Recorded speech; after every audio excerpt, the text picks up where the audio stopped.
हम रुकेंगे छोटे से ब्रेक के लिए, बने रहे हमारे साथ, देखते रहिए आज तक।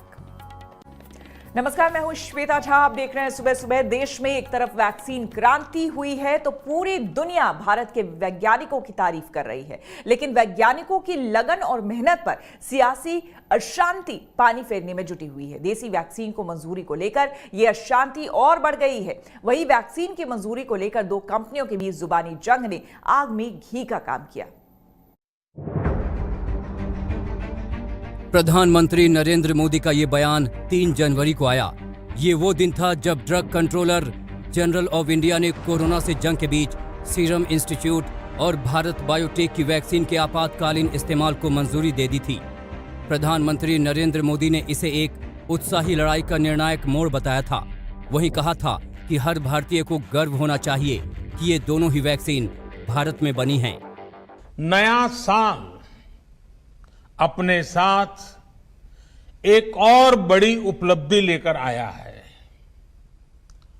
भारत के वैज्ञानिकों ने एक नहीं दो made in India Covid vaccine विकसित करने में सफलता पाई है। भारत में दुनिया का सबसे बड़ा कोविड वैक्सीन प्रोग्राम भी शुरू होने जा रहा है। इसके लिए देश को अपने वैज्ञानिकों के योगदान पर बहुत गर्व है। पहली वैक्सीन है सीरम इंस्टीट्यूट की कोविशील्ड, जिसे पुणे में बनाया जा रहा है। इसके लिए सीरम इंस्टीट्यूट ने ब्रिटेन की ऑक्सफोर्ड एस्ट्राजेनेका के साथ समझौता किया है।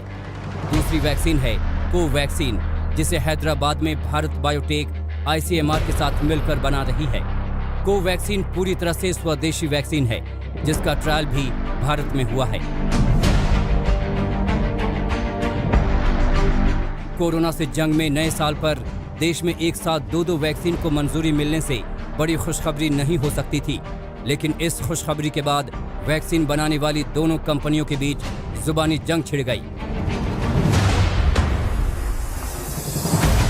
सीरम इंस्टीट्यूट के CEO अदार पूनावाला ने कोवैक्सीन को मंजूरी दिए जाने पर हैरानी जताई और कह दिया कि बायोटेक की वैक्सीन तो पानी जैसी सुरक्षित है।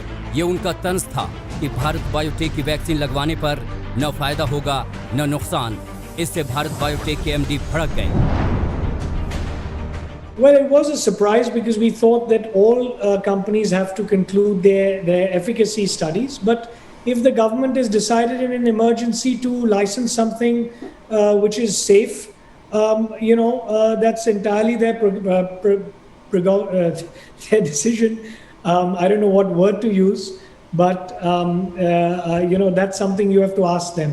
I really can't comment on that. We put all transparently every data when we submitted to each committee and when we got approval, when we done the trial, everything is put in the plan. People question, oh, we are not transparent. I don't know what is transparency to me. When I put everything in the black and white like this, people still question transparent because Indian scientists are cheap people. ऐसे समय में जब देश vaccine के आने को एक शुभ संकेत के तौर पर देख रहा था, तब दो कंपनियों के बीच वैक्सीन को लेकर तू मैं कोई मामूली बात नहीं थी। कोरोना की वैक्सीन करोड़ों लोगों की जिंदगी बचा सकती है, लेकिन जब एक कंपनी का CEO दूसरी कंपनी के वैक्सीन को पानी बता दे तो लोगों के मन में संदेह उठ सकता है।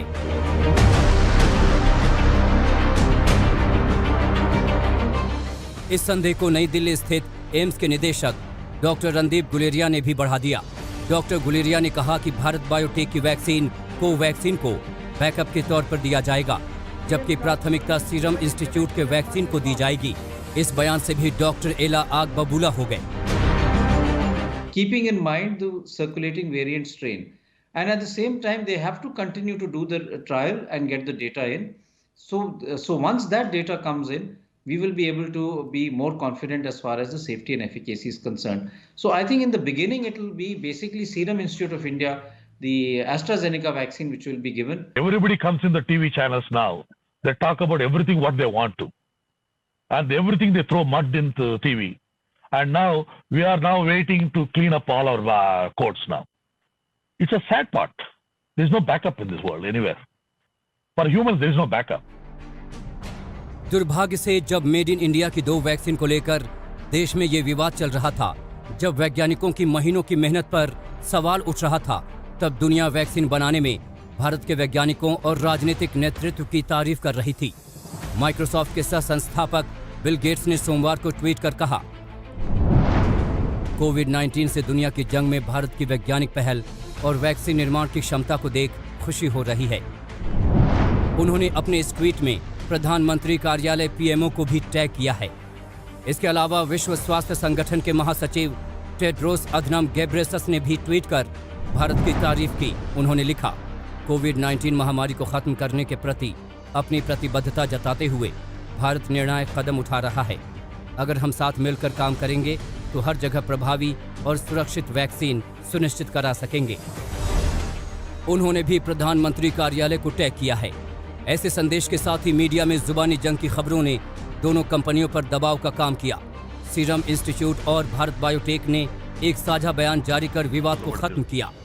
इसमें कहा गया कि भारत और पूरी दुनिया के लिए कोविड-19 की वैक्सीन बनाने और उसकी सप्लाई को लेकर आदार पूनावाला और डॉक्टर कृष्णा एला ने अपनी अपनी कंपनियों की ओर से साझा इरादा जाहिर किया है। उनका कहना है कि उनके लिए भारत और दुनिया में लोगों का जीवन और उनकी आजीविका को बचाना ज्यादा जरूरी काम है। जहां अब दोनों वैक्सीन को भारत में आपात इस्तेमाल की मंजूरी मिल गई है, वहां हमारा ध्यान उन लोगों तक इसे पहुंचाने पर है जिन्हें अच्छी क्वालिटी की सुरक्षित और प्रभावी वैक्सीन की जरूरत है। ये बयान भारत ही नहीं, कोरोना से जूझ रही पूरी दुनिया के लिए एक शुभ संकेत है।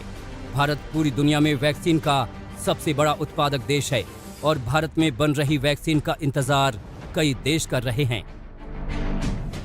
आज तक ब्यूरो।